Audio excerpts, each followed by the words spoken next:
19.030 dari Prodi PGSD. Di sini saya akan menjelaskan tentang kurikulum 2013 yang relevan di lingkungan sekitar.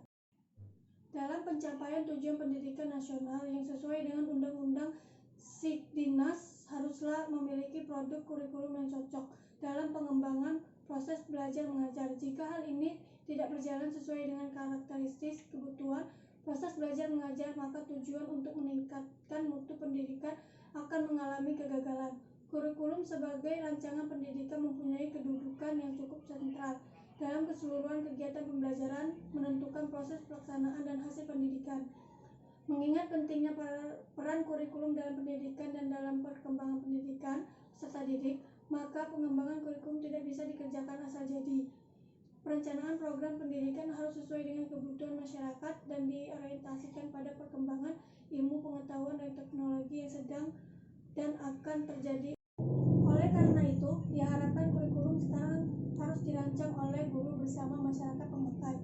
Untuk bisa merancang kurikulum yang baik dan sesuai dengan kebutuhan masyarakat saat ini, seorang guru sangatlah memiliki peranan yang amat sentral. Oleh karena itu, kompetensi manajemen pengembangan kurikulum perlu dimiliki oleh setiap guru di samping kompetensi teori belajar.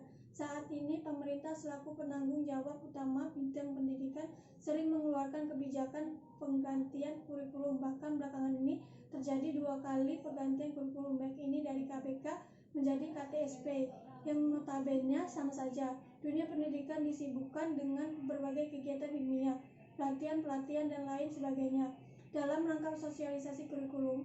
Namun kegiatan itu tidak membawa pencerahan bagi guru, sebaliknya justru membawa frustasi karena membingungkan.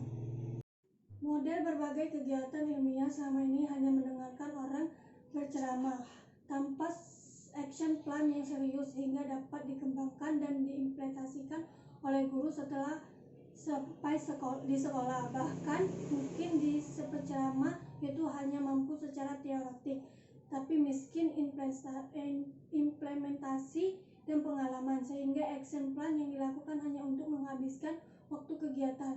Model kegiatan semacam ini tidak pernah dievaluasi, yaitu semacam penagihan dalam bentuk implementasi dari peserta kegiatan. Sebaliknya, guru yang mengikuti kegiatan ilmiah tanpa membekali dirinya dengan tema kegiatan yang akan diikuti, sehingga dalam kegiatan mereka asik mencatat apa yang diucapkan oleh pembicara. Padahal seharusnya penyelenggaraan kegiatan jauh-jauh hari mestinya dapat menginformasikan segala sesuatu yang menjadi persyaratan untuk mengikuti kegiatan tersebut. Hal ini tidak pernah dilakukan. Akumulasi dari semua kegiatan tersebut dapat diprediksikan. Tidak ada perubahan kinerja yang dapat membawa ke arah peningkatan kompetensi guru dan mutu pendidikan. Pengalaman menunjukkan dengan berbagai penggantian kurikulum, toh tidak ada perubahan dan tampaknya tidak dijadikan bahan refleksi oleh birokrat pendidikan maupun lembaga pendidikan tentang kependidikan.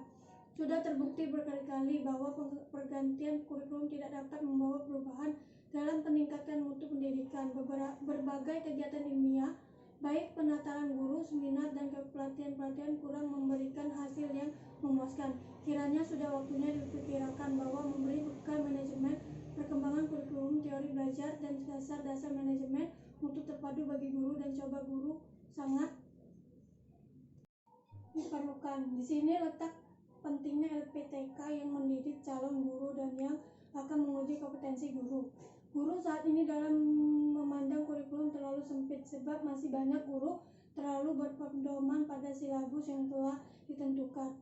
Bukannya proses pembelajaran demi penguasaan kompetensi yang dibutuhkan oleh peserta didik, bahkan orientasi pembelajaran lebih didomisili oleh guru, sehingga yang terjadi adalah pencapaian target penyelesaian dengan domain kognitif semata. Cara pandang ini akan cocok apabila tujuan akhirnya adalah memperoleh nilai baik dalam ujian nasional agar lulus. Perlu diingatkan bahwa seorang siswa bukan hanya sekedar domain kognitif yang ditinggalkan, tetapi aspek sikap psikomotornya harus pula dikembangkan secara paralel. Jika seorang guru memandang kurikulum dalam arti yang luas, akan menuntut seorang guru untuk mampu berkreativitas, mengaitkan perilaku di depan kelas dengan konteks pembelajaran yang menjadi pengalaman dan dibutuhkan oleh peserta didik, sehingga orientasi pembelajaran berpusat pada peserta didik. Sejauh ini terlalu banyak guru memandang kurikulum secara sempit sehingga tidak heran capaian kurikulum yang diterapkan tidak mencapai target atau tujuan yang dikehendaki, bahkan akan mengalami kegagalan. Belajar dari pengalaman, lalu timbul pertanyaan yang perlu kita kembangkan secara bersamaan, antara lain mata kuliah apakah yang diberikan oleh LTPK untuk mata kuliah kurikulum pendidikan dan teori belajar. Apakah dengan adanya kebebasan guru untuk berkreativitas dalam perkembangan kurikulum, pembelajarannya akan membawa ke arah peningkatan mutu pendidikan? Bagaimana akan membawa ke arah peningkatan mutu pendidikan? Bagaimana dengan budaya kerja guru kita? Dan apakah sertifikat juga mengarah pada pembedaan wawasan guru tentang cara pandang kurikulum? Beberapa pertanyaan ini menuntut seorang guru atau calon guru untuk memiliki manajemen perkembangan kurikulum yang baik. Dalam manajemen perkembangan kurikulum ada beberapa problem yang akan didapati yang berkaitan dengan standar isi dan standar kurikulum. 1.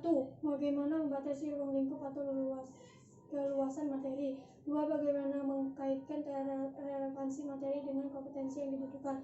3. Bagaimana memilih materi agar ada keseimbangan untuk peserta didik maju dan yang lambat belajar. 4. Bagaimanakah mengintegrasi materi yang satu dengan materi lainnya sehingga tidak dapat duplikasi. 5. Mengurutkan materi dan kompetensi yang diperlukan. 6. Agar materi atau kompetensi berkesinambungan dan berjenjang. Bagaimanakah merealisasikan artikulasi materi atau kompetensi secara menyeluruh. 8. Bagaimanakah materi atau kompetensi yang diberikan dapat menjejang masa depan atau memiliki daya guna bagi kehidupan peserta didik. Kedelapan persoalan ini harus mampu dianalisis oleh seorang guru sehingga dapat menciptakan serta mengembangkan kurikulum yang baik. Ini tentunya diperlukan verifikasi secara terus-menerus agar materi yang dikembangkan selalu up to date untuk kebutuhan pasar. Jadi guru dituntut mampu melakukan from do check action. Itulah yang dapat saya sampaikan. Lebih dan kurangnya saya mohon maaf. Kepada Allah saya mohon ampun. Saya akhiri. Wassalamualaikum warahmatullahi wabarakatuh.